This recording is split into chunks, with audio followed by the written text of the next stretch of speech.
இன்றைக்கு எந்த நாள் என்று உங்களுக்கு நீங்கள் அறிந்திருப்பீர்கள். ஜெபத்திலே நீங்கள் அது உங்களுக்கு தெரிந்திருக்கும். பெண்டிகாஸ்டல் டே. ஹல்லேலூயா. பெந்தேகோஸ்து நாள் நம்ம பெருசாக நம்ம சபைகளிலே கொண்டாடுவதில்லை. ஆனால் முக்கியமாய் கொண்டாட வேண்டிய நாள் இது. ஆமென்.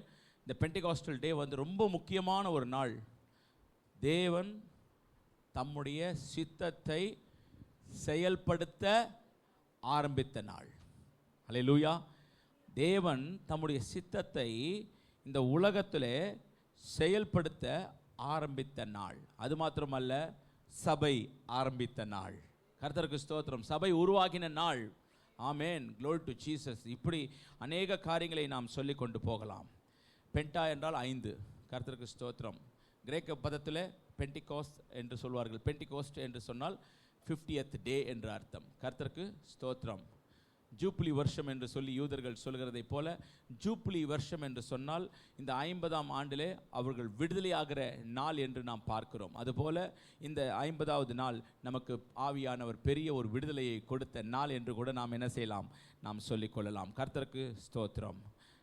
மறுபடியும் என்னுடைய வாழ்த்துதல், பெந்தெகோஸ்த் வாழ்த்துதலை உங்கள் மத்தியிலே நான் தெரிவித்துக் கொள்கிறேன். கர்த்தர் உங்களை ஆசீர்வதிப்பாராக. கர்த்தருக்கு ஸ்தோத்திரம். இந்த நாளிலும் தேவன் என்னோடு கூட பகிர்ந்த வார்த்தை உங்கள் மத்தியிலே வைக்கிறேன்.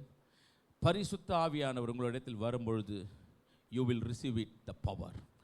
அப்போஸ்தலர் 1ஆம் அதிகாரம் 8வது வசனம். எல்லாரும் தெரிந்த ஒரு வசனம் தான். பரிசுத்த ஆவியானவர் உங்களிடத்தில் வரும்பொழுது, ஆமென், நீங்கள் பலனடைந்து எருசலேமிலும் யூதேயாவிலும் முழுவதிலும் சமாரியாவிலும் பூமியின் கடைசி பரியந்தமும். ஒரு அல்லேலூயா சொல்லாமா? ஆமென். கண்களை மூடி நாம் ஜெபிப்போம். பரிசுத்தமுள்ள நல்ல பிதாவே, தேவனே,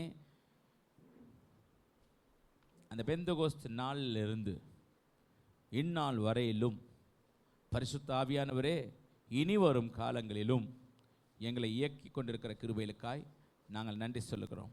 தேவனே, ஒவ்வொரு செய்தியும் கர்த்தர் ஆண்டவரே எங்களுக்கு பகிர்ந்து கொடுக்கிற தேவன். ஆகையாலே உம்முடைய சித்தத்தை, உம்முடைய திட்டத்தை கர்த்தர் எங்கள் மத்தியிலே பகிர்ந்து கொள்ளும்படியாய் இந்த நாளிலே அடியனை மறைத்து நீர் வெளிப்படுவீராக. இயேசுவின் நாமத்தில் பிதாவே, ஆமென். பரிசுத்த ஆவியானவர் உங்களிடத்தில் வரும்பொழுது நீங்கள் முதல்ல என்ன செய்யணும்? அந்த பெலன் என்று சொல்லும்பொழுது ஆங்கிலத்திலே பவர் என்று சொல்லப்படுகிறது. பரிசுத்த ஆவியானவர் உங்களிடத்தில் வரும்பொழுது தான் you will receive the power. கர்த்தருக்கு ஸ்தோத்திரம். நீங்கள் பரிசுத்த ஆவியானவர் இல்லாமல், நல்லா தெரிஞ்சுக்கணும், பரிசுத்த ஆவி என்று இங்கே போடப்பட்டிருந்தாலும் கூட நல்லா தெரிஞ்சுக்கணும், அவர் ஒரு நபர். அல்லேலூயா. மூவரும் பிதா, குமாரன், பரிசுத்த ஆவியானவர்.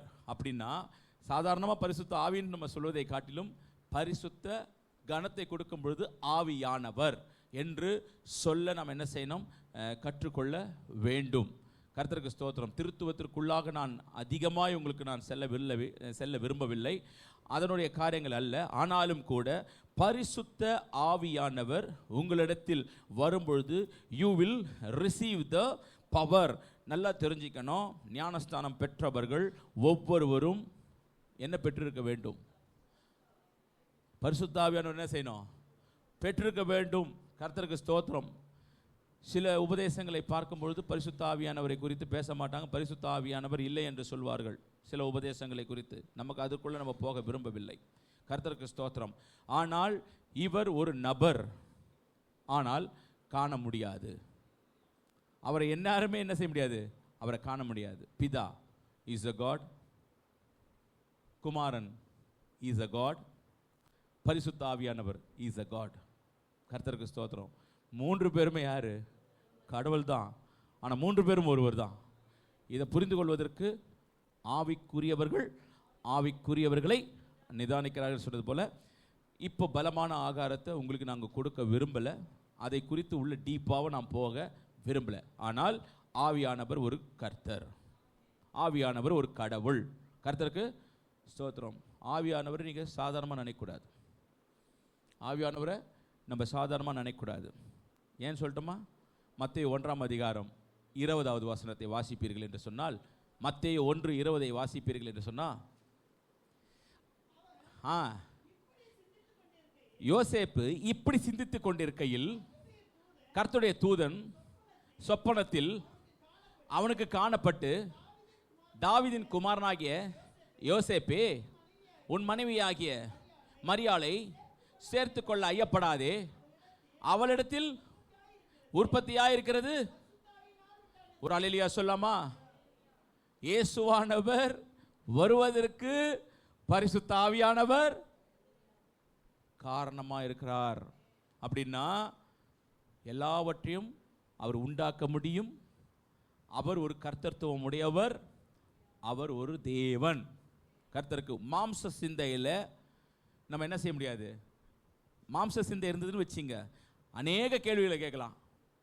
கர்த்தருக்கு ஸ்தோத்திரம். ஆனால் நம்ம ஆவியினுடைய சிந்தை இருக்குமே என்று சொன்னால் நமக்கு அநேக காரியங்கள் புரிந்து கொள்ள முடியும். மறைவானதெல்லாம் கர்த்தருடையவைகள். சில காரியங்கள் உங்களுக்கு டவுட் இருந்ததுன்னா கர்த்தர் தான் என்ன செய்யணும், கர்த்தருக்கு தீர்த்து வைக்க வேண்டும். ஆமேன். கர்த்தருக்கு ஸ்தோத்திரம். எதுக்காக சொன்னேன் என்று சொன்னால், அவர் எவ்வளோ பெரியவர் என்று சொன்னால், இயேசுவானவர் இந்த உலகத்திற்கு வருவதற்கே ஒரு காரணராய் இருக்கிறார் என்பதை தான் நாம் பார்க்க முடிகிறது. இந்த ஆவியானவரை பெற்றுக்கொள்வது நமக்கு வாக்குத்தத்தமாய் கொடுக்கப்பட்டிருக்கிறது. கர்த்தருக்கு ஸ்தோத்திரம். எல்லாம் ஆவியானவரை என்ன செய்யணும், நாம் பெற்றுக்கொள்ள வேண்டும். எத்தனை பேர் கரங்களை உயர்த்தி சொல்வீர்கள்? ஆமேன். பரிசுத்த ஆவியானவரை நாங்கள் பெற்றுக்கொண்டிருக்கிறோம், பெற்றுக்கொள்ள விரும்புகிறோம். இனி வரும் காலங்களிலே அதிகமாய் அவர் என்னுடைய வாழ்க்கையில் கிரியை செய்ய. ஆவியானவர் இல்லைன்னா ஒன்றும் செய்ய முடியாது. மறுபடியும் சொல்கிறேன், பலத்தினால் ஒன்றும் செய்ய முடியாது, பராக்கிரமத்தினால் ஒன்றும் செய்ய முடியாது. கர்த்தரின் ஆவி எல்லாம் ஆகும். ஆவியானவர் நம்மோடு கூட இருக்கணும். இன்னைக்கு இயேசுவானவர் உன்னதத்தில் இருக்கிறார். இன்னைக்கு பாடினார்கள் பாட்டு, உன்னதத்தில் உயர உள்ள இயேசுவே அப்படின்னு பாடினாங்க. ஆனால் இயேசுவானவர் உன்னதத்தில் இருக்கிறார். ஆவியானவர் எங்கே இருக்கிறாரு? நமக்குள்ளே இருக்கிறாரு. இங்கே தான் இருக்கிறாரு. இங்கே தான் நம்ம வாசம் செய்து கொண்டிருக்கிறார். ஆவியானவருக்கு கொடுக்க வேண்டிய கனத்தை, மகிமை நாம் என்ன செய்ய வேண்டும்? கொடுத்தாக வேண்டும். லூக்கா 24ஆம் அதிகாரம் 46வது வசனம். பரிசுத்த ஆவியானவரை நாம் பெறுவது வாக்குத்தத்தம். வாக்குத்தத்தம் என்று சொன்னால் அது நமக்கு உரியது. லூக்கா 24:46 எழுதியிருக்கிறபடி கிறிஸ்து பாடுபடவும் 3ஆம் நாளிலே மரித்தோரில் இருந்து எழுந்திருக்கவும் வேண்டியதா இருக்கிறது. அன்றியும் மனம் திரும்புதலும் பாவ மன்னிப்பும் எருசலேம் தொடங்கி சகல தேசத்தாருக்கும் அவருடைய நாமத்தினாலே பிரசங்கிக்கப்பட வேண்டியது. நீங்கள் இவைகளுக்கு சாட்சிகளாய் இருக்கிறீர்கள். என் பிதா வாக்குத்தத்தம் பண்ணினதை இதோ நான் உங்களுக்கு அனுப்புகிறேன். நீங்களோ உன்னதத்திலிருந்து வரும் பெலனால் தரிப்பிக்கப்படும் வரைக்கும் எருசலேம் நகரத்திலே இருங்கள் என்று சொன்னார். கர்த்தருக்கு ஸ்தோத்திரம். வாக்குத்தத்தம், நீங்கள் அந்த வாக்குத்தத்தம் பரிசுத்த ஆவியானவரை பெரும் அளவிற்கும் நீங்கள் எங்க இருக்கணுமா? எருசலேமிலே தரித்திருக்க வேண்டும் என்று சொல்லி கர்த்தர் எடுத்துக்கொள்ளப்படும் பொழுது இந்த வார்த்தையை சபைக்கு, அன்றைக்கு இருந்த சபையாருக்கு சொல்லிட்டு அவர் போனார். 2ஆம் அதிகாரத்தில், அப்போஸ்தலர் 2ஆம் அதிகாரத்தில் வாசிக்க வேண்டாம். அன்றைய தினத்திலே அந்த வாக்குத்தத்தத்தை அவர்கள் பெற்றார்கள் என்று நாம் பார்க்கிறோம். கர்த்தருக்கு ஸ்தோத்திரம். வாக்குத்தத்தம் பரிசுத்த ஆவியானவரை பெற்றுக்கொள்ள வேண்டும். அடையாளங்களையும் குறித்து நாம் பின்பாக பார்ப்போம். பின்புனா இன்னொரு செய்தியில் அதை பார்ப்போம். கர்த்தருக்கு ஸ்தோத்திரம். ஆனால் ஒவ்வொருவரும் ஜலத்தினாலும் ஆவியினாலும் பிறவாவிட்டால் ராஜ்யத்திற்கு போக முடியாது. கர்த்தருக்கு ஸ்தோத்திரம். எல்லாம் ஜலத்தினால் நிறைய பேர் ஞானஸ்தானம் பெற்றிருப்பார்கள். ஆனால் ஆவியினால் என்ன செய்ய வேண்டும்? ஞானஸ்தானம் பெற வேண்டும். கர்த்தருக்கு ஸ்தோத்திரம். அல்லேலூயா. ஒரு பெந்தேகோஸ்து அனுபவம் உள்ள ஒரு சபையாக இருந்தால் ஆவியானவர் இருக்க வேண்டும் என்பதை இருக்கட்டும். முதல் காரியம் என்னவென்று சொன்னால், பரிசுத்த ஆவியானவர் வரும் பொழுது முதலாவது என்ன தெரியுமா? சத்தியத்திற்குள்ளே சபை வழி நடத்தப்படும். ஒரு அல்லேலூயா சொல்லாமா? ஒரு அல்லேலூயா சொல்லாமா? அல்லேலூயா கடமை. சத்தியத்தை சொன்னா அல்லேலூயா கடமை. இன்னைக்கு இருக்கிற மிகப்பெரிய சேலஞ்ச் சத்தியம் தான், உபதேசம் தான். இன்னைக்கு இருக்கிற மிகப்பெரிய சேலஞ்ச். மறுபடியும் சொல்கிறேன், அதுக்கு பின்பாக உங்களுக்கு அது புரிய வரும். கர்த்தருக்கு ஸ்தோத்திரம். ஆமேன். மிகப்பெரிய சேலஞ்ச் என்னன்னா சத்தியம்தான். ஆனால் ஆவியானவர் இருந்தால் சத்தியத்திற்குள்ளே அவர் நம்ம என்ன செய்வார்? வழி நடத்துவார். யோவான் 16:13-14. ஏன்னா டைம் இல்லை, அதனால சீக்கிரமாக போகிறேன். கர்த்தருக்கு ஸ்தோத்திரம். யோவான் 16:13-14. அவருக்கு பேர் என்னது? எஸ், சத்திய ஆவியாகிய அவர் வரும்பொழுது சகல சத்தியத்திற்குள்ளும் உங்களை நடத்துவார். அவர் தம்முடைய சுயமாய் பேசாமல் தாம் கேள்விப்பட்டவைகளை யாவையும் சொல்லி வரப்போகிற காரியங்களை ஒரு அல்லேலூயா சொல்லாமா? நீங்கள் ஜெபம் பண்ண வேண்டியது என்ன? நெக்ஸ்ட் வீக்கு வார்த்தைக்காக நீங்கள் ஜெபம் பண்ணணும். வரப்போகிற காரியங்களை குறித்து அதான பேசுவார் அவரு. அவருடைய ஸ்பீச் என்னது? அவருடைய ஸ்பீச் என்ன? வரப்போகிற காரியங்களை குறித்து சொல்லணும். ஆவியானவரே அவருக்காக ஜெபம் பண்ணக்கூடாது, ஆவியானவர்கிட்ட ஜெபம் பண்ணணும். அவருக்காக, அல்லேலூயா, அவருக்காக ஆவியானவர்கிட்ட நம்ம என்ன செய்யணும்? அவர் மூலியமாய் நீங்கள் என்ன பேச சித்தமாக இருக்கிறீர்களோ அதை எங்களுக்கு ஆண்டவரே வெளிப்படுத்தும். அல்லேலூயா, glory to Jesus. சத்திய ஆவியாகிய ஸ்பிரிட் ஆஃப் ட்ரூத், அதுக்கு பேர் என்னது ஆங்கிலத்தில்? Spirit of truth. சத்திய ஆவியானவர் இருக்கிற இடத்துல சத்தியம் இருக்கும். அல்லேலூயா, சத்திய ஆவியானவர் இருக்கிற இடத்துல என்ன இருக்கும்? சத்தியம் இருக்கும். சத்திய ஆவியாகிய அவர் வரும்போது சகல சத்தியத்திற்குள்ளும் உங்களை என்ன செய்வார்? நடத்துவார், சபையை நடத்துவார். அவர் தம்முடைய சுயமாய், அல்லேலூயா, சுயமாய் என்ன செய்ய மாட்டாங்க? பேசாம தாம் கேள்விப்பட்டவைகளை யாவையும் சொல்லி வரப்போகிற உங்களுக்கு என்ன செய்ய போறாரு? அறிவிப்பார். 14வது வசனம், அவர் என்னுடையதில் எடுத்து உங்களுக்கு அறிவிப்பதனால் அவர் யாரை மகிமைப்படுத்துவார்? இயேசுவை மகிமைப்படுத்த வேண்டும். சபை இயேசுவை மகிமைப்படுத்தணும். பிரசங்கம் இயேசுவை முன்னிறுத்தி இருக்க வேண்டும். அல்லேலூயா. பிரசங்கம் சிலுவையிலே அறையப்பட்ட இயேசு கிறிஸ்துவையே நாங்கள் பிரசங்கிக்கிறோம். பிரசங்கம் எதில் இருக்க வேண்டும்? சிலுவையை குறித்து இருக்கணும். இயேசு கிறிஸ்துவை அங்க மையப்படுத்தி இருக்கிற ஒரு பிரசங்கமா இருக்க வேண்டும். நான் ஜெபித்ததுனால உங்களுக்கு இது வந்ததுன்னு ஒருவரும் சொல்லக்கூடாது. புரியுதுங்களா? அப்போ நான் ஜெபித்ததுனால உங்களுக்கு வந்ததா? அவர் கிரியையினால உங்களுக்கு வந்ததா? இன்னைக்கு பிரசங்கம் மாறிக்கொண்டே இருக்குது. என்னை மகிமைப்படுத்துகிற நான் இயேசுவை மகிமைப்படுத்துகிற ஸ்தானத்தில் இறங்கி வந்து பிளஸிங். உன்னை நீயே மகிமைப்படுத்துகிற ஸ்தானமா இருந்தா, இப்போ நான் இருக்கிறேன் பாஸ்டர், என்னை நானே மகிமைப்படுத்துகிறேன்னு வச்சுங்க, இது நல்லதா கெட்டதா? பெரிய பாதாளம், மரணக்கட்டுகள், மரணக்கண்ணி, மரணக்கடல் எனக்கு தான் முதல்ல வைப்பாங்க. கர்த்தருக்கு ஸ்தோத்திரம். அப்போ பிரசங்கத்தில் என்ன இருக்கணும்னா, ஆவியானவர் இருக்கிற இடத்துல இயேசுவானவர் மகிமைப்பட்டு கொண்டிருப்பார். ஆமென். சுயமாய் பேச மாட்டார். ஆமென். கர்த்தருக்கு ஸ்தோத்திரம். சுயமாய் என்ன வராது. மேபி ஒரு காலத்தில் சுயமாய் நான் பேசியிருப்பேன். ஆனால் ஆவியானவர் விளக்க விளக்க விளக்க விளக்க அதை விட்டு என்ன செய்வேன்? விலகி ஓடி போயிடுவேன். ஒரு அல்லேலூயா சொல்லாமா? பிரசங்கம் என்பது உங்களை குறித்து அல்ல, ஆண்டவரை குறித்து. ஆண்டவரை குறித்ததான ஒரு பிரசங்கம் எங்கே இருக்கிறதோ அங்கே சத்தியம் இருக்குது. சத்தியம் எங்கே இருக்கிறதோ அங்கே விடுதலை உண்டு. ஆமென். glory to Jesus. அவர் என்னுடையதில் எடுத்து உங்களுக்கு அறிவிப்பதனால், ஆண்டவராகிய இயேசு கிறிஸ்து சொல்றாரு, வரப்போகிற தேற்றவாளன் என்னுடையதிலிருந்து எடுத்து, இயேசுவின் நாமத்திலிருந்து எடுத்து உங்களுக்கு அறிவிப்பதனால என்னை மகிமைப்படுத்துவார். இயேசுவை மகிமைப்படுத்துகிற சபை, இயேசுவை மகிமைப்படுத்துகிற குடும்பம் கர்த்தர் ஆசீர்வதிப்பார். அல்லேலூயா. அதான் வேதம் சொல்லு, என்னை மகிமைப்படுத்துகிற எந்த ஸ்தானத்திலும் இறங்கி வந்து என்ன செய்வார்? கர்த்தர் நம்மை ஆசீர்வதிக்கிறார். அல்லேலூயா. ஆமென். எத்தனை பேர் ஆண்டவரே அப்பா உம்மை மகிமைப்படுத்துகிற சபையா இது இருக்கணும்ப்பா. நல்லா ஜெபிக்கணும். நீங்கள் போதகருக்காக ஜெபிக்க வேண்டியது உங்களோட கடமை. போதகர் சுயமாய் பேசக்கூடாது என்பது உங்களுடைய கடமை. சத்தியத்தை சத்தியமாய் அறிவிக்கக்கூடிய ஒரு நாவு போதகருக்கு கொடுக்கணும். சத்தியத்தை சத்தியமாய் அறிவிக்கும் பொழுது கீழ்ப்படிந்து கேட்கக்கூடிய செவியும் எனக்கு வேணும் ஆண்டவரே. அங்கதான் பெரிய ஒரு ட்விஸ்ட் எங்க இருக்குது தெரியுமா? காது அடைக்கக்கூடாது. எனக்கு சொல்லணும், ஆண்டவரே மாம்சத்தில் உள்ள காது அடைக்கட்டும், காது கேட்காம கூட இருக்கட்டும், ஆனால் வார்த்தை வரும்போது காது திறந்தே இருக்கணும். சத்தியத்தை புரிஞ்சிக்கிற ஒரு ஒரு ஒரு இருதயம் இருக்கணும். இயேசுவான ஒரு சத்தியம் சொல்லும்பொழுது ரொம்ப கஷ்டம். எல்லாம் ஓடிப்பிட்டாங்க. யோவான் 6ஆம் அதிகாரத்தில் எல்லாம் ஓடி போயிட்டாங்க. கடைசியாக ஒருத்தன் மட்டும் நின்றுனுக்கிறான். அவன் எதுக்கு நின்றுனுக்கிறானே அவனுக்கும் தெரியாது, ஆண்டவருக்கு தெரியும் எதுக்கு நிற்கிறான்னு. என்னப்பா நீயும் போய்விட மனதாக இருக்கிறியான்னா, எங்கே போவோம்? ஜீவ வசனம், நீங்கள் சொன்னதென்ன நித்திய ஜீவ வசனம் உம்மிடத்தில் இருக்குது ஆண்டவரே. அதனால தான் மனுஷன் கடைசி வரைக்கும் அவரை விடலை.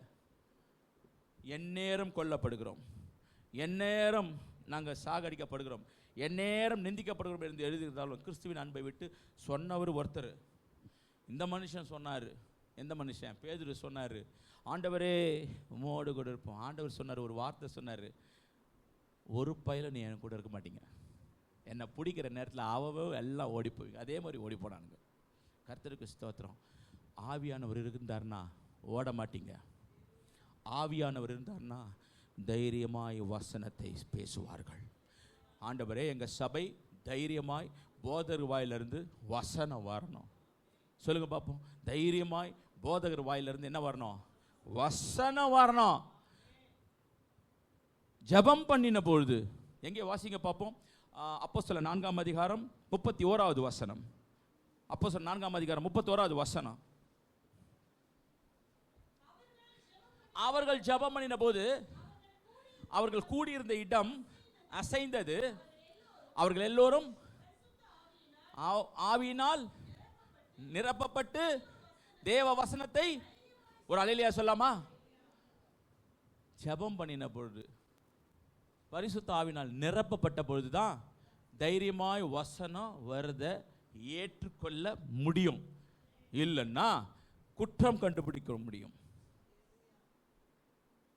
அது எப்படி? நீங்கள் அல்ல, நம்ம சபையில் நல்ல சபை, பாஸ்டமாக யாருக்கும் அனுப்பிச்சிக்கிறாங்க மெசேஜை. அது எப்படி? பிள்ளைகள் தானே நம்மளை பார்த்துக்கணும் கடைசி காலத்தில். அது எப்படி? அது ஒருத்தர் கேட்டாங்களாம். அது தெரிஞ்சவங்க தான், வேற இருக்காங்க அவங்க. ஆனால் பிள்ளைகள் பார்த்துக்கணும். நான் சொன்ன விஷயங்கள், எம்பசைஸ் பண்ண விஷயங்கள், முக்கியத்துவம் விஷயங்கள், கர்த்தர் உங்களை போஷிப்பார். நீங்கள் கர்த்தர்கிட்ட விசுவாசம் இருக்கணும். விசுவாசம் உங்கள் பிள்ளை மேலே இருக்கக்கூடாதுன்னு சொன்னால், அது பிள்ளை எடுத்துக்கொள்ளுகிற விதம். இயேசுவானவர் சொன்ன பொழுது அவர்கள் எடுத்துக்கொண்ட விதங்கள்னால அவர்கள் திரும்பி போயிட்டாங்க. அது எடுத்துக்கொள்வது உங்களுடைய விஷயம். ஆனால் தைரியமாய் வசனத்தை கலப்பாய் பேசாதபடிக்கு வசன பிள்ளைகள் உங்களை சுற்றிலும் ஒளிவ மர கன்றுகளை போல இருப்பார்கள். பிள்ளைகளுக்கு ஒரு ரெஸ்பான்சிபிலிட்டி இருக்குது. அவர்களை கனம் பண்ண வேண்டும். குர்பான் அப்படி என்று சொன்னால் காசை கொடுத்துட்டு உங்களுக்கு என்னவோ நான் காசை கொடுத்துட்றேன் நீ ஏன் பார்த்துக்கின்றதல்ல. விசாரிக்க வேண்டும். பிள்ளைகளுடைய கடமை ஒன்று இருக்கிறது. அதை குறித்ததான பிரசங்கம் இன்னைக்கு இல்லை, அது வேற நாள். ஆனால் வசனத்தை எப்படி எடுத்துக்கொள்கிறார்கள் என்பதை குறித்ததான காரியங்கள் தான் இப்ப சொன்னேன். கர்த்தருக்கு ஸ்தோத்திரம். ஆமென். அவர் என்னுடைய இயேசுவின் நாமம் அங்க இருக்கணுங்க பிரசங்கத்தில். இயேசுவின் நாமம் இல்லாமல் பரிசுத்த ஆவியானவர் இயங்க மாட்டார். யோவான் 14ஆம் அதிகாரம் 26வது வசனம்.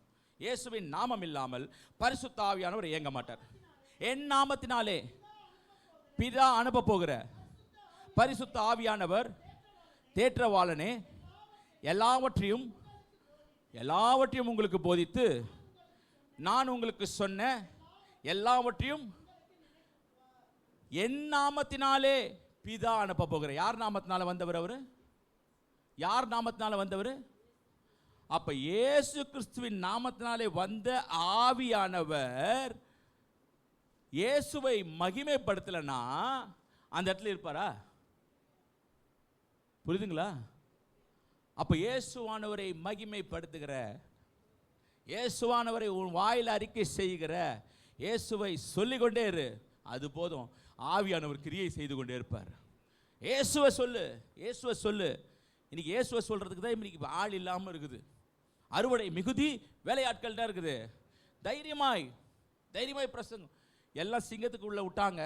ரோமாபுரி அரசு அவனுக்கு ஒரு விளையாட்டு உண்டு. அந்த ரோமாபுரி அரசக்காரனுக்கு ஒரு விளையாட்டு உண்டு. என்ன விளையாட்டு தெரியுமா? அவனுக்கு என்டர்டைன்மெண்ட் என்ன தெரியுமா? இதை மாதிரி அன்றைக்கி இயேசுவின் நாமத்தை சொல்கிறவங்களெல்லாம் சிறைப்பட்டு போய் அந்த பெரிய ஒரு கிரவுண்டு மாதிரி ஒன்று இருக்கும். அந்த கிரவுண்டில் கொண்டு போய் இவர்களை விட்டுருவாங்க. விட்டுட்டு சிங்கத்தை திறந்து விட்டுருவான். அந்த சிங்கம்லாம் என்ன செய்யும்? அதுக்குள்ளே அவன் என்ன செய்யணும்? இயேசுவின் நாமத்தை மறுதளிக்கணும். அன்னைக்கு எல்லாரும் மறுதளிக்காதபடிக்கு எத்தனையோ பேர் இயேசுவுக்காக உயிர் நீத்தவர்கள் இருக்கிறார்கள். தேவ வசனத்தை தைரியமாய் சொன்னவர்கள் இருக்கிறார்கள். ஆமென். Glory to Jesus. நம்ம ஆஃபீஸ் ஸ்தலங்கள் எல்லாம் பார்க்கும்பொழுது இயேசுவை சொல்கிறதுக்கு கூச்சம். அல்லேலூயா. நமக்கு அது மாதிரிலாம் இருக்கும். தைரியமாக சொல்லணும், இயேசு எனக்கு நன்மை செய்தார், இயேசு எனக்கு நன்மை செய்தார். நீங்கள் சொல்லி பாருங்களேன், உங்களுடைய வாழ்க்கையில் நீங்கள் இயேசுவை மகிமைப்படுத்துகிற ஸ்தானத்தில் ஒரு ஆசீர்வாதம் கர்த்தர் நிச்சயமாக என்ன செஞ்சிருக்கிறாரு? அவர் வைத்திருக்கிறார். அல்லேலூயா. Glory to Jesus. இயேசுவா பரிசுத்த ஆவியானுடைய அவருடைய வேலை என்ன? அவருடைய அதாவது அவர் போதிக்கும் பொழுது அவர் எதை குறித்து சொல்வார்? யோவான் 16ஆம் அதிகாரம் 8வது வசனம். அவர் வந்து எதை குறித்து? பாவத்தை குறித்தும் நீதியை குறித்தும் நியாய தீர்ப்பை குறித்தும். இதுதான் அவருடைய job.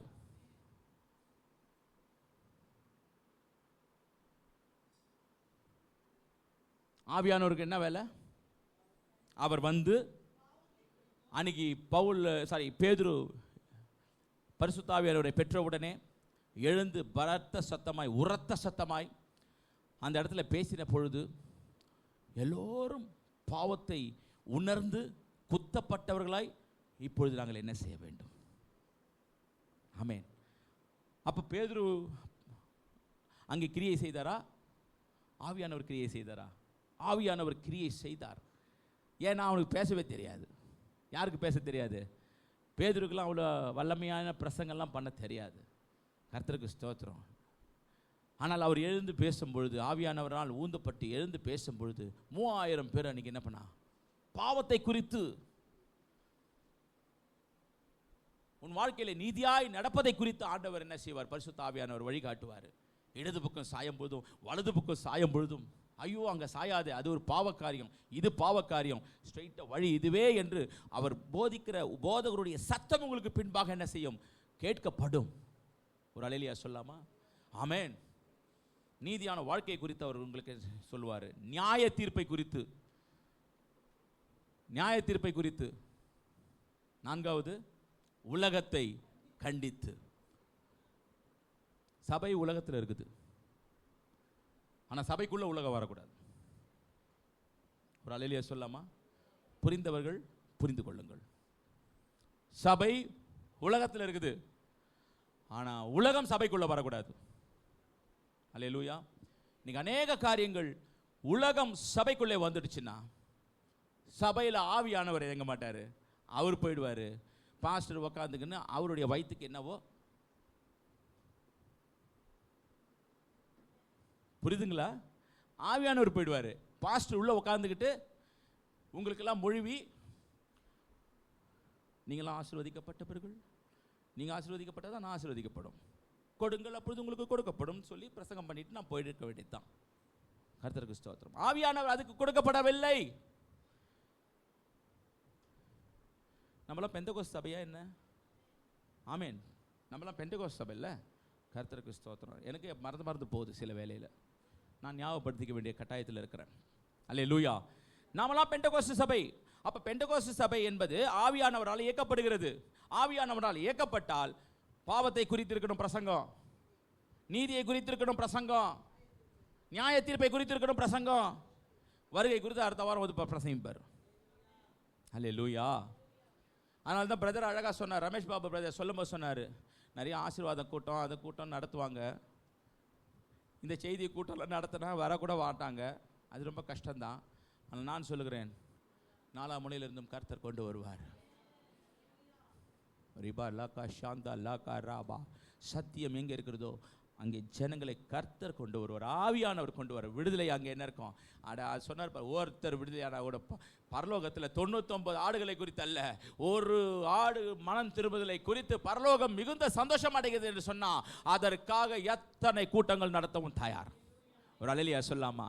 Amen. Glory to Jesus. ஆக ஆவியானுடைய காரியங்களை குறித்து நாம் பார்த்தோம். முதல் காரியம், சபை இன்றைக்கு எதிர்நோக்குகிற சவால்களில் ஒன்று ஃபர்ஸ்ட் உபதேசம். இன்னைக்கு நான் சொல்றது நம்ம சபையே நினைக்காதீங்க. சபை என்பது உலகளாவிய சபைகளே நிறைய இருக்குது. சபையை குற்றப்படுத்த முடியாது. சபை இயேசுவின் சரீரம். ஆனால் சபை எதிர்நோக்குகிற சவால்களில் நம்பர் 1 உபதேசம். சரி பார்ப்போம் என்ன உபதேசம். யோவான் 17ஆம் அதிகாரம் 21வது வசனம் முதல் அடி வாசிக்கப்படி அன்பாய் கேட்டுக்கொள்கிறேன்.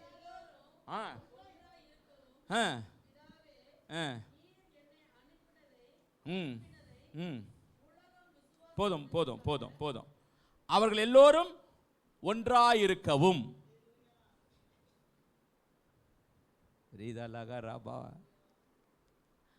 அவர்கள் எல்லோரும், எவர்கள் எல்லோரும்? எஸ் எஸ், அதான் எல்லா சபைகளும் இருக்குதா?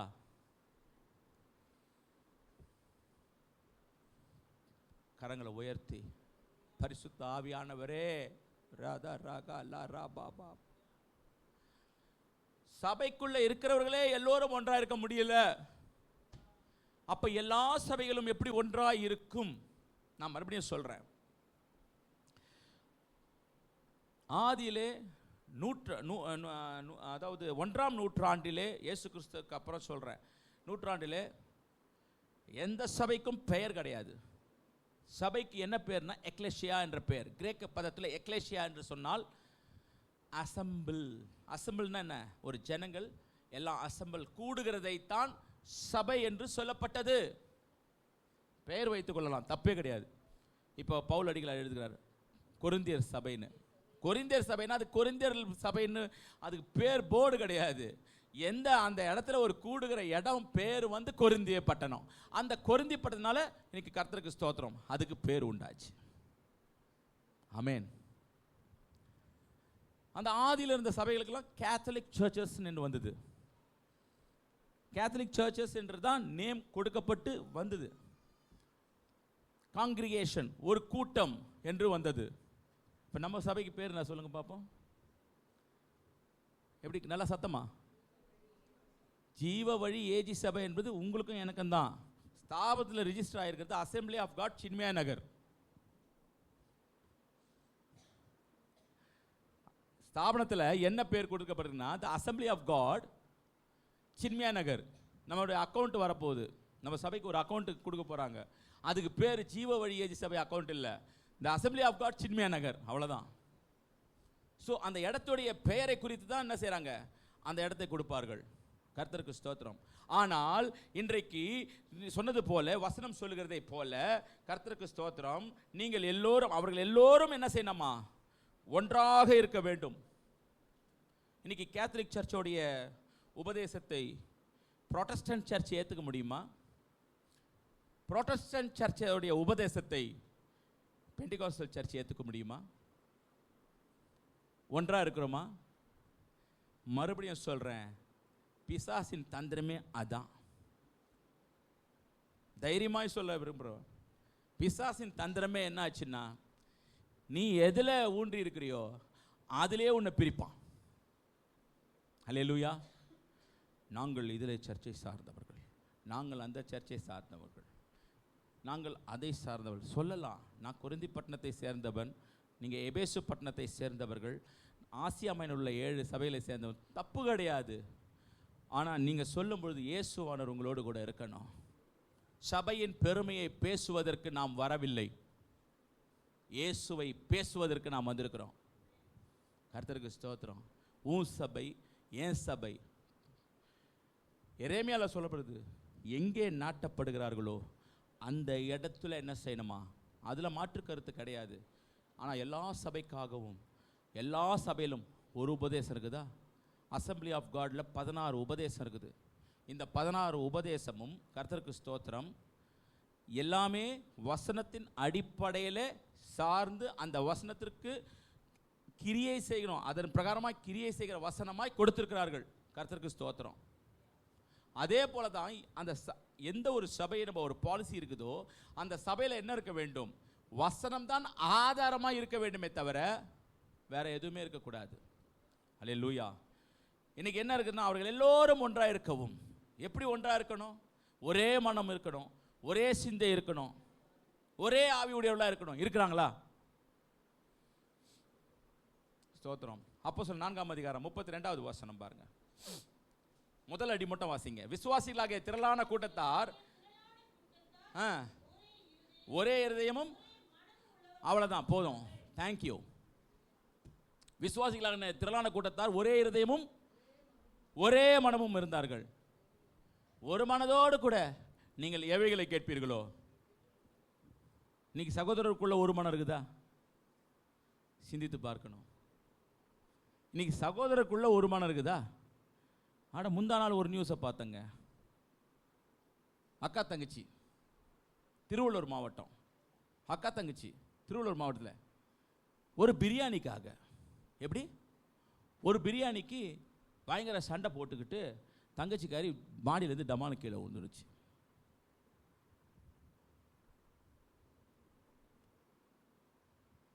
சொல்வது விளையாட்டாக இருக்கலாம், கொஞ்சம் சிந்திச்சு பார்த்தீங்கன்னா குடும்பத்தில் ஒரு மணி ஆவி இல்லை.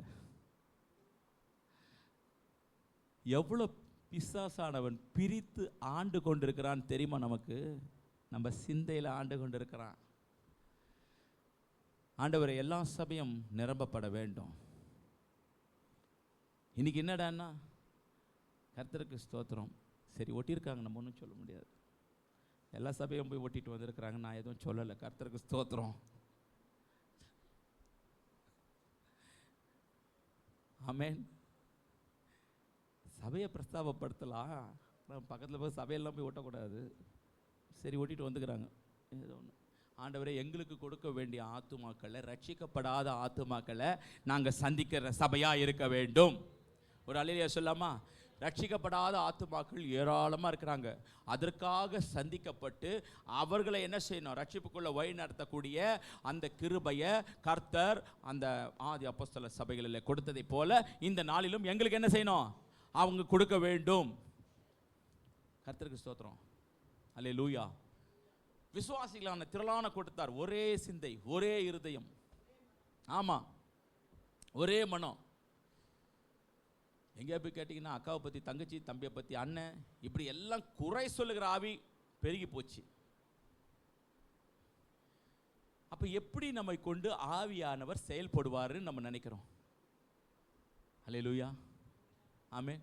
அதுதான் இயேசுவானவர் சொல்லிட்டார், யார் எனக்கு தாய், யார் எனக்கு தகப்பன், யார் எனக்கு சகோதரர்கள்னா நீங்கள் தான். எப்போ உபதேசத்தை கேட்டு நடக்கிறீங்கள.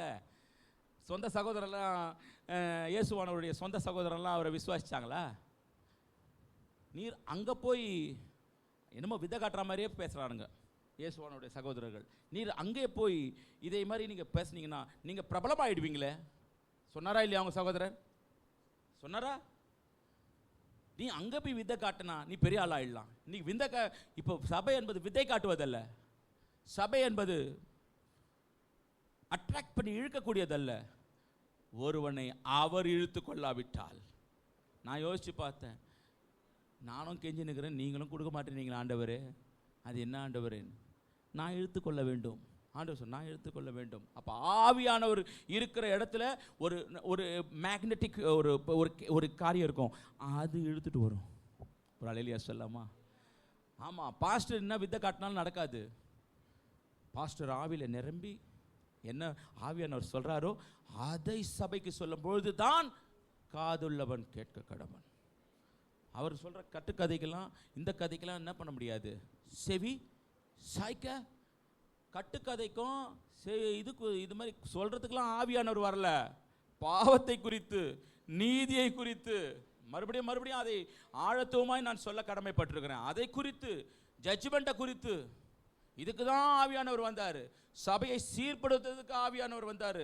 சபைக்குள்ள இருக்கிற உலகத்தை வெளியே புறமாய் தள்ளுவதற்கு ஆவியானவர் வந்தார். உலகத்தில் இருக்கிற எல்லா காரியத்தையும் குறித்து, எல்லாவற்றையும் உலகத்தில் இருக்கிறத கொண்டு வந்து உள்ளே வைப்பதற்கு ஆவியானவர் வரவில்லை. பரிசுத்தமுள்ள இடம் உன் பாதரட்சியை கழற்று என்று மோசையோடு கூட சொல்றார். தேவ சமூகம் எப்படிப்பட்டது? ஒரு பரிசுத்தம் உள்ள இடம். உலகத்தை கொண்டு வந்து உள்ள நிறுத்திடாத. உலகத்தை கொண்டு வந்து நீ என்ன செய்யக்கூடாது? யூ ஷுட் நாட், உலகமே உள்ள வரக்கூடாது. நல்லா ஜெபிக்க வேண்டும். ஆண்டவரே, என் மூலியமாய், கரங்களை உயர்த்தி சொல்லுங்க, என் மூலியமாய் உலகம் உள்ளே வரக்கூடாது. என் மூலியமாய் நான் செய்கிற காரியம் மூலியமாய் உலகம் எனக்குள்ளே வரக்கூடாது. உலகம் வரக்கூடாது சபைக்குள்ள. என் பிள்ளைகள் மூலியமாய் நான் சொல்ற அறிக்கை செய்றேன், என்னுடைய பிள்ளைகள், என்னுடைய மருமகன்மார்கள் மூலியமாய் உலகம் உள்ளே வரக்கூடாது. என் பேரன் மூலியமாய் உலகம் உள்ள வரக்கூடாது. அப்படி இல்லைன்னா வெளியே தள்ளுங்க, வேண்டாம். அல்லேலூயா. உலகத்துடைய காரியங்கள் எல்லாம் சபைக்குள்ள வரக்கூடாது. இது தேவ சமூகம். சபை என்பது தேவன் வாசம் செய்கிற இடம். நான் பரிசுத்தம் உள்ளவன், ஆகையால் உங்கள் நடக்கை எல்லாவற்றிலும் நீங்கள் பரிசுத்தமாய் இருங்கள். ஒரே மனமாய் இருக்கணும். பிதாவிடத்தில் சொல்றாரு, அவர்கள் எல்லோரும் எப்படி இருக்கணுமா? ஒருவராக இருக்க வேண்டும். இன்னைக்கு இருக்க முடியல. பரிசுத்தாவிட்ட நம்ம கேட்கணும், ஜெபிக்கணும். ஆண்டவரே, எல்லா சபைகளும் என்ன இருக்கணும்? இந்த சபையை குறித்து அந்த சபை, அந்த சபையை குறித்து இந்த சபை, ஒரு போதகரை குறித்து இன்னொரு போதகர். எனக்கு மன வருத்தங்கள்லையும் மன வருத்தங்கள், எவ்வளோ மன வருத்தங்கள் பார்க்க முடிகிறது. கர்த்தருக்கு ஸ்தோத்திரம். ஆமென். அப்போ நம்ம சபை 10 ஆத்துமாக்கள் இருந்தாலும் அந்த சபை எப்படிடா இருக்க வேணும்? பரலோகத்துக்கு போற சபையா இருக்கணும். போதும். ரீபா லாஷா காதா ராபா, ஒன்னுத்தையும் கொண்டு போறல, எதையும் கொண்டு வரல, எதையும் கொண்டு போகல. இதுல என்ன மேன்மை பாராட்டுதல் இருக்குது? வேணாம் ஆண்டவரே. பவுல் எழுதும்போது சொல்ற, நீங்கள் ஏக சிந்தையும் ஏக அன்புள்ளவர்களாய் இருந்து இசைந்த ஆத்துமாக்களாய் ஒன்றையே சிந்தித்து என் சந்தோஷத்தை, இயேசுவானர் அப்படி சொன்னாரு. இவர் சொல்றாரு, ஒன்றாய் சிந்தித்து என்னென்ன செய்யுங்க, எல்லாம் நெக்ஸ்ட் வீக்கில் ஒன்றாய் சிந்திக்கிற இருதயம் கர்த்தர் கொடுத்து. சனிக்கிழமை எத்தனையோ லீவு போட்டிருப்பீங்க, எத்தனையோ காரியத்துக்கு லீவு போட்டிருப்பீங்க. இந்த உலகத்தில் போய் போய் சீரழிஞ்ச காரியத்திற்கெல்லாம் லீவு போட்டீங்க. தேவனுடைய வார்த்தைக்கு லீவு போடுங்க. கர்த்தர் பெரிய கிரியை செய்வார். உன் வாழ்க்கையில் பெரிய மாற்றங்களை கர்த்தர் கொண்டு வருவார். முதலாளி சொல்லுவான், அன்றைக்கி தான் வரணும்னு சொல்லுவான், எப்பா என்னால் வர முடியல, போங்க முடிஞ்சு போச்சு. வந்து தேவனுடைய சமூகத்தில் ஒன்றாய் இசைந்த ஆத்துமா ஏக சிந்தை உள்ளவர்களாய். இன்னைக்கு ஆண்கள் ஐக்கியம் செய்கிறானா பெண்கள் ஐக்கியம் தூங்கணும்னு அர்த்தம் இல்லை. இன்னைக்கு ஆண்கள் ஐக்கியம் செய்கிறானா வாலிபர் ஐக்கியம் தூங்கணும் என்ற அர்த்தம் அல்ல. எல்லாம் இசைந்த ஆத்துமாக்களாய் ஒன்றை அவர்கள் முற்படுகிறார்கள். உங்கள் வீட்டில் இருக்கிறவர்களே, நீங்கள் எல்லோரும் அவர்களுக்கு என்ன செய்யுங்க? ஊந்துதல் கொடுத்து ஊக்குவித்து அவர்கள் என்ன செய்யுங்க? உற்சாகப்படுத்துங்க. கர்த்தர் எனக்கு ஒரு ஊழியம் செய்தால் பிதாவானவர் உன்னை கனம் பண்ணுவார். நான் விசுவாசிக்கிறேன். ஒவ்வொருவருடைய ஆண்கள் ஐக்கியத்தில் இருக்கிற ஒவ்வொருவருடைய பிரச்சனைகளையும் கர்த்தர் தீர்க்க வல்லவராக இருக்கிறாரு. ஒன்னே ஒன்று தான், தேவனை பிரஸ்தாபப்படுத்துகிற எந்த ஸ்தானத்திலும் கர்த்தர் உங்களுக்கு ஒரு ஆசீர்வாதம். கடன் பிரச்சனையை கர்த்தர் தீர்க்க வல்லவராக இருக்கிறாரு. குடும்ப பிரச்சனையை கர்த்தர் தீர்க்க வல்லவராக இருக்கிறாரு. கர்த்தருக்கு என்று ஊழியம் செய்கிற கர்த்தர் ஒரு நாளும் கைவிட மாட்டார். Jesus, thank you Lord, thank you Father. அவர் சொல்றாரு, பவுல் சொல்றார், ஒன்றையும் வாதினாலாவது வீண் பெருமையினாலாவது செய்யாமல் எல்லாம் எப்படி செய்யணுமா? மனத்தாழ்மையா செய்யணுமா? வாதினால்னா என்ன அர்த்தம் தெரியுமா? செல்ஃபிஷா செய்யக்கூடாதான். ஆங்கிலத்தில் போடப்பட்டிருக்குது, வீண் வாதினாலாவது. வாசிப்போமா? இது என்ன? பிலிப்பியர் 2ஆம் அதிகாரம் 3வது வசனம். பிலிப்பியர் 2ஆம் அதிகாரம். ஒன்றையும் வாதினாலாவது வீண் பெருமைனாலாவது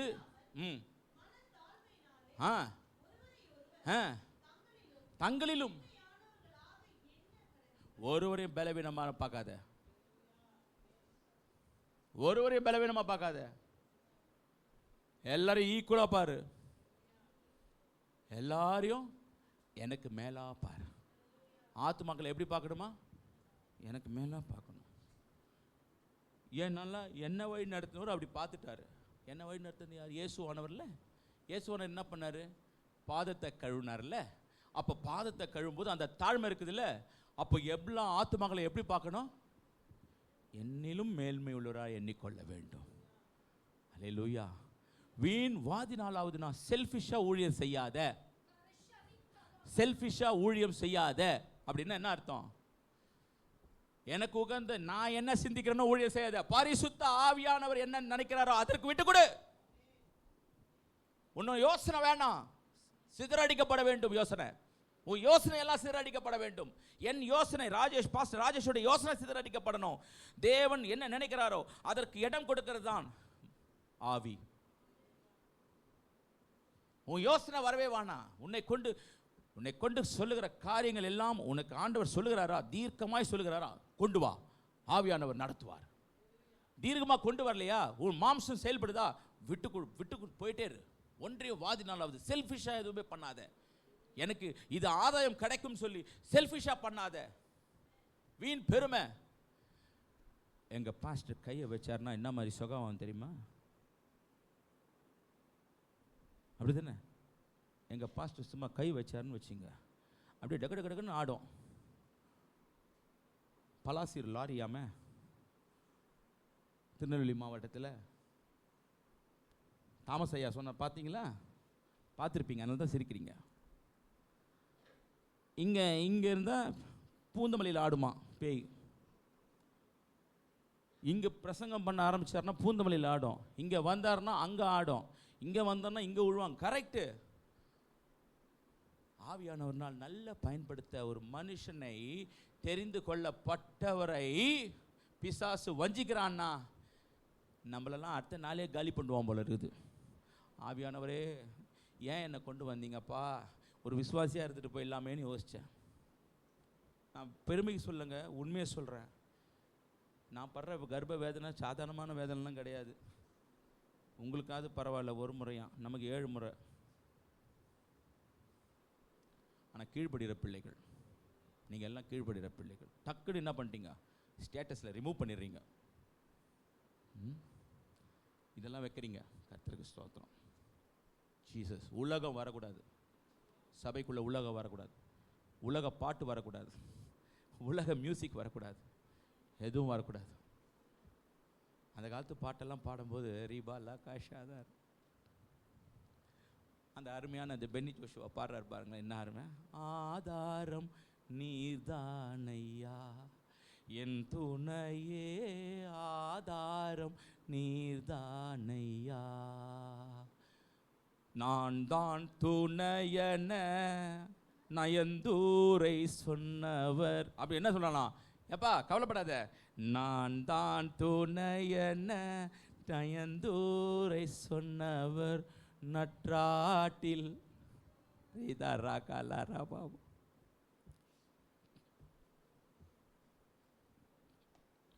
சொன்னவளா லட்டால்னு விட்டா. சொன்ன அத்தனை பேரும் நான் இருக்கிறேன்னு ஒரு டாக்டர் என்ன சொன்னார், நான் இருக்கிறேன்ப்பா உன்னை லைஃப்பில் நான் இருப்பேன். அவனே இல்லை. நற்றாட்டில் எப்போ பார்த்தாலும் மனுஷனே நம்பின்னு ஒன்ன வாழ்க்கடா சாமி. அப்பேற்பட்ட அழைத்தவர்கிட்ட வீண் பெருமை என்னத்துக்கு? வீண் பெருமை என்னத்துக்கு? மனத்தாழ்மையா ஒருவரை தங்களிலும். நான் யோசிச்சு இதெல்லாம் எனக்கு வரும்பொழுது நான் எல்லாரையும் யோசிப்பேன். உங்கள் எல்லாரையும் யோசிக்கும் பொழுது நீங்கள்லாம் என்னிலும் பெரியவர்கள். ஏன்னா உங்களுக்கெல்லாம் தண்டனை 1 முறை, எனக்கு 7 முறை. அப்போ நீங்கள்லாம் பாக்கியவான்கள். அதுக்குதான் போதகர் ஆகாதிருங்கள் என்று சொன்னது. ஆக்கிட்டாரா? இப்போ ஓட்டணும் கதையை. அடிச்சு விடுவோம். ஸ்தோத்திரம். என்னத்தை அடிச்சு விடுறது? என்னத்தை அடிச்சு விடுறது? அல்லேலூயா. கர்த்தருடைய வார்த்தைங்க தைரியமாயின வசனம். கர்த்தருக்கு ஸ்தோத்திரம். அப்போ முதல் காரியம் என்னவென்று சொன்னால், சீக்கிரமாக நான் முடித்து விடுகிறேன், டைம் ஆயிடுச்சு. முதல் காரியம் என்னென்னா, சபை வேறுபாடுகளை கலைந்து உபதேசம் சபைகளிலே ஒன்றாக இருக்க வேண்டும். சபை என்பது இயேசு கிறிஸ்துவின் சரீரமாக இருக்க வேண்டும். ஜீவ வழி சபை என்று பொறிக்கப்பட போகிறதில்லை. வேறு எந்த பேரில் இருக்கிற சபையும் பொறிக்க போகிறதில்ல. எல்லாம் இயேசு கிறிஸ்துவின் சரீரமாகிய சபை. மொத்தத்தில் எனக்கு அவரோடு கூட இருக்கணும், அவரோடு கூட போகணும். 2வது காரியம் என்ன தெரியுமா? ஒரே ஞானஸ்தானம் வேண்டும்.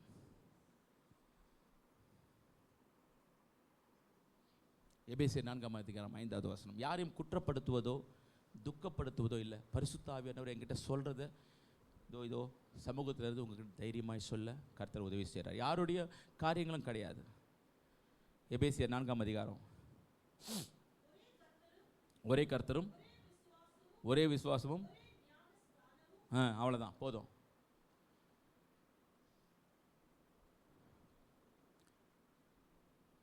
ரெண்டாவது தடவை ஞானஸ்தானம் எடுத்தால் பாவம் எங்கே அது போட்டிருக்குதா வேதத்தில்னா? இல்லை, போடப்படவில்லை.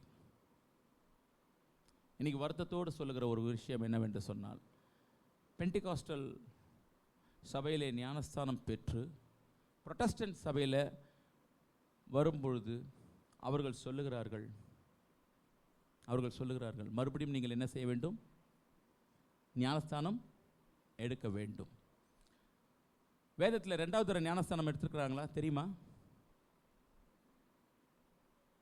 யாருக்கா தெரியுதா? ரெண்டாவது தடவை ஞானஸ்தானம் கொடுத்துருக்குறாங்க. ரெண்டாவது தடவை ஞானஸ்தானம் கொடுத்துருக்காங்க. Yes, correct. அப்போஸ்தலர் 19ஆம் அதிகாரம் 3-4 வசனங்கள் சீக்கிரமாக வாசிங்களேன் ப்ளீஸ். அது எதற்காக எடுத்தார்கள் என்பதை மற்றும் அறிந்து நம்ம கடந்து செல்ல போகிறோம். அப்போஸ்தலர் 19ஆம் அதிகாரம் 3-4. அப்பொழுது அவன், அப்படியானால் நீங்கள் எந்த ஞானஸ்தானம் பெற்றீர்கள் என்றான். அதற்கு அவர்கள், யோவான் கொடுத்த ஞானஸ்தானம் பெற்றிருக்கிறோம் என்றார்கள். அப்பொழுது பவுல், யோவான் தனக்கு பின் வருகிறவராகிய கிறிஸ்து இயேசுவில் விசுவாசிகளாக இருக்க வேண்டும் என்று ஜனங்களுக்கு சொல்லி, எதுக்குங்க மறுபடியும் சொல்லுங்க, மனம் திரும்புதலுக்கு. ஞானஸ்தானம் எதுக்கு? ஞானஸ்தானம் எதுக்கு?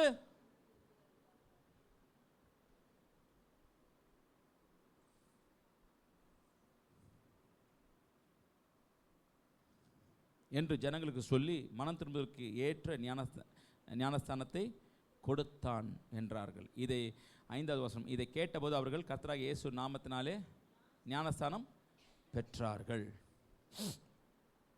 இது ரெண்டாவது ஞானஸ்தானம்.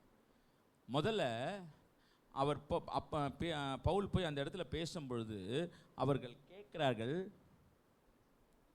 பரிசுத்த ஆவியை பெற்றீர்களா? அப்படின்னா எங்களுக்கு தெரியவே தெரியாதுன்னு சொன்னாங்க. எப்படி? எந்த நாமத்தினால பரிசுத்த ஆவியானவர் வந்தாரு? அப்போ எந்த நாமத்தில் எடுத்தா பரிசுத்த ஆவியை பெற முடியும்? அதை தான் அவர் செஞ்சார். யோவான் ஞானஸ்தானம் கொடுத்துட்டாரு, எல்லாம் கொடுத்துட்டாரு. ஆனால் பரிசுத்த ஆவி அவர்கள் என்ன செய்யல? கேள்விப்பட்டதில்லை, பெறவும் இல்லை. அதனால கர்த்தருக்கு ஸ்தோத்திரம், அவர் கேட்கும் பொழுது சொன்னார், எந்த ஞானஸ்தானம்? இயேசுவின் நாமத்தினால ஞானஸ்தானம் எடுத்தா தான் யாரை பெற முடியும்? அதை பெற்ற உடனே அவர் போய் அவர்கள் மத்தியில் கையை வைக்கும் பொழுது அவர்கள் எல்லோரும் பரிசுத்த ஆவியானவரை பெற்றார்கள். அல்லேலூயா. இப்போ ஒன்று ஆட் பண்ணிக்கணும். அன்னைக்கு இயேசுவின் நாமத்தினால், இப்போ பிதா, குமாரன், பரிசுத்த ஆவி நாமத்தினாலேன்னு மத்தேயு 28ஆம் அதிகாரத்தில் தெளிவாய் சொல்லப்பட்டது. ஒரே நாமத்தினால பிதா, குமாரன், பரிசுத்த ஆவி நாமத்தினால ஞானஸ்தானம் எடுக்க வேண்டும். இன்னைக்கு மனம் திரும்புவதற்கு ஏதுவான ஞானஸ்தானத்தை எடுத்து விட்டுட்டு ரெண்டாவது ஆதாயத்திற்கென்று ஞானஸ்தானம். இதில் பைபிள் எங்கேயா போட்டிருக்குதா? நான் சொல்றது உங்களுக்கு விளங்குதா? இதில் ஆவியானவர் இருப்பாரா? ஒரே ஞானஸ்தானம் உண்டு. ஆனால் ரெண்டாவது தடவை எடுக்கும்பொழுது கர்த்தருக்கு ஸ்தோத்திரம், ஞானஸ்தானம் என்று சொன்னாலே கிரேக்க பதத்தில் பேப்டிசம், ஆங்கில பதத்தில் பேப்டிசம், கிரேக்க பதத்தில் பேப்டிசோ என்று சொன்னால் முழுகுதல் என்ற அர்த்தம். அந்த முழுகுதல் என்ற காரியத்தில் தான் இப்போ நம்ம சாக்கிரமந்தை கொடுப்பதற்கு முன்பாக சொல்லுவோம், யாரெல்லாம் முழுக்க ஞானஸ்தானம் பெற்றவர்களோ அவர்கள் கலந்து கொள்ளும்படி. ஏன் என்று சொன்னால் உபதேசம் தெளிப்பல்ல, அங்கே சொல்லப்பட்ட வார்த்தை முழுகுதல். இயேசுவானவர் யோர்தான் நதியில் அவர் என்ன ஞானஸ்தானம் பெற்றாரு? தண்ணீர் தூக்கி அப்படி ஊற்றினாரா? இல்லை, முழுக்க ஞானஸ்தானம் பெற்றார். இந்த சத்தியத்தை நாம் சொல்லிக் கொண்டிருக்கிறோம். இப்போ ரெண்டாவது, நீங்கள் ஆதாயத்திற்காக எடுத்த ஞானஸ்தானம் பாவம் என்று நான் சொல்லவில்லை. ஆனால் ஆவிக்குரிய சபையிலே ஆவியானவர் இருப்பார் என்று சொன்னால் அது ஆவியானவரையும் அந்த சபையும் அவமதிக்கிறதுக்கு சமானம். பாவம் அல்ல, அவமதிக்கிறதுக்கு சமானம். புரிஞ்சுதுங்களா? லாஜிக்கா இருக்குதா? ஏதோ லாஜிக் தப்பல இல்ல. அப்ப ஆவியானவர் பேசுகிறார். அல்லேலூயா. மனுஷன் பேசல. சொன்னது புரியுதுங்களா? நீங்கள் நாட்டப்பட்ட இடத்துல கனி கொடுக்க முடியும். எங்க நாட்டப்பட்டிருக்கீங்களோ அந்த இடத்துல என்ன செய்ய முடியும்? கனி கொடுக்க முடியும். எங்கேயோ கனி கொடுக்க முடியாது. ஆமென். ஆனால் இப்போ என்ன நடக்குது? மனம் திரும்புதல் ஞானஸ்தானம் எல்லாம் போயிடுச்சு. உபதேசம் மாறுதா? உபதேசம் கோளாறு வருதா? நீங்கள் எங்கே ஞானஸ்தானம் பண்ணுறீங்க? அது எங்களுக்கு தெரியாது. எங்கள் சர்ச்சுக்கு வந்தால் நீங்கள் ஞானஸ்தானம் எடுக்கணும். எங்கே சொல்லப்பட்டது? அப்போ அது இயேசு கிறிஸ்துவின் சபை இல்லையா? நம்ம சபையில் என்ன கேட்போம்? முழுக்க ஞானஸ்தானம் பெற்றவங்க வந்து நிற்கிறாங்கன்னா கொடுக்கறது என்னுடைய கடமை. நான் புது ரூல்ஸை பைபிளுக்கு மாறா நான் என்ன செய்யக்கூடாது? பைபிளுக்கு மாறா ரூல்ஸ் போட்டா அந்த சபைக்கு ஐயோ தானே, பாவம் தானே. நாங்கள் அதெல்லாம் ஏற்றுக்கொள்ள மாட்டோம். பெரிய சத்தியவாதி ஆவியானவரை அவமதிக்கிறது, சபையை அவமதிக்கிறது. மனம் திரும்புதலுக்கு எடுத்தியா? ஐயா நான் மனம் திரும்புவதற்கு எடுக்கலனா எடு. பரிசுத்த ஆவியானவரை இயேசுவின் நாமத்தில் பெறுவதற்கு எடுக்கலாம். ஆனால் ஒரே ஞானஸ்தானம் தான் உண்டு. ஆனால் glory to Jesus, ஆதாயத்திற்காக எடுக்கிற ஞானஸ்தானம் பைபிளை பொய்யாக்கும். இந்த ரெண்டுத்திலையும் இன்றைக்கு இருக்கிற சவால்களில் இந்த ரெண்டு. ஆவியானவர் அந்த எல்லா சபைகளுக்கும் ஒரே உபதேசத்தை கொண்டு வருவாரா?